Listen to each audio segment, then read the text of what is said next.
It was a cold, cloudy morning in Casablanca when Detective Yasin was called to a luxurious villa on the outskirts of the city. The report, a mysterious murder of a wealthy businessman named Kamal Ben Issa. When Yasin entered the villa, everything looked unusually tidy, almost too tidy, as if someone had carefully arranged the scene to appear normal. But near the body, something caught his eye. A broken wristwatch, frozen at 2:47 a.m. The coroner confirmed that the time of death was between 2:30 and 3 a.m., exactly when the watch had stopped. Even stranger, the villa's security cameras had all gone offline at that exact minute, 2:47. Yasin began questioning the household. Layla, the victim's wife, said she had been asleep and heard nothing. Sami, Kamal's assistant, claimed he left the villa before midnight. Hind, the housekeeper, mentioned waking up around 3 a.m. after hearing glass shatter in the study. In Kamal's office, Yasin discovered a small locked drawer. Inside, there was a travel bag containing car keys, a fake passport, and a plane ticket to Madrid, all under the name Layla Ben Issa. When Yasin confronted Layla, she hesitated before whispering, "I have no idea what that is.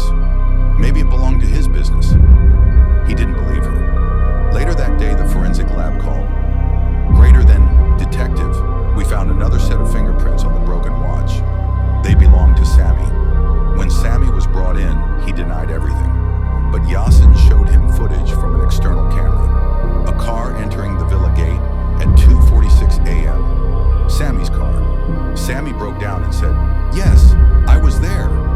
But he wasn't dead when I left," Yasin asked quietly. "Then who was in the room when you left?" Sami's hands trembled. "Greater than his wife, Layla." Moments later, a lab message arrived on Yasin's phone. "Greater than, the blood on the watch contains 2 DNA samples. One belongs to the victim, the other doesn't." Yasin turned to Layla and said calmly, "It seems someone got injured that night. Mind showing me your left hand?" She hesitated, then slowly lifted her hand, wrapped in a thin bandage hiding a fresh cut. Yasin sighed. "The watch didn't just break by accident. It stopped at the moment your husband grabbed your hand, before you dropped it, and stabbed him." Layla's eyes filled with tears. "I was trying to run away that night. He found out everything.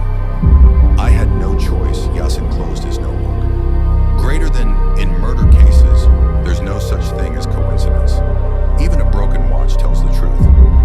After Layla's confession, the police considered the case closed. But Detective Yasin couldn't shake a feeling. Something didn't add up. Before Layla was taken to prison, Yasin asked to speak to her privately. She looked down and said, "I did stab him, but I didn't kill him. When I left the room, he was still breathing." Yasin frowned. "Then who came after you?" "Greater than, I don't know," she replied, "but I heard heavy footsteps after I left. It wasn't Sami. I know his walk." The next day, Yasin returned to the villa for one final look. While inspecting Kamal's office again, he noticed something odd. A tiny hidden camera inside the wall clock, completely separate from the main security system. He removed the memory card and played the footage. At 2:47 a.m., after Layla left the room, another figure entered, wearing gloves and a dark cap. The man approached the wounded Kamal and delivered the final fatal stab. Then he took a phone from the desk and turned to leave. Just before stepping out, he looked straight at the hidden camera. For one brief second, his face was visible. It was Sami.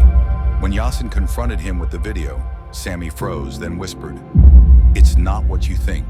I didn't want to kill him. I just needed the file." "Greater than what file?" Yasin asked. "Greater than a list of Kamal's partners, corrupt officials, powerful men. If that list ever came out, we'd all be dead." Yasin realized the case was far deeper than he imagined. Before he could act, his phone rang. It was his superior officer.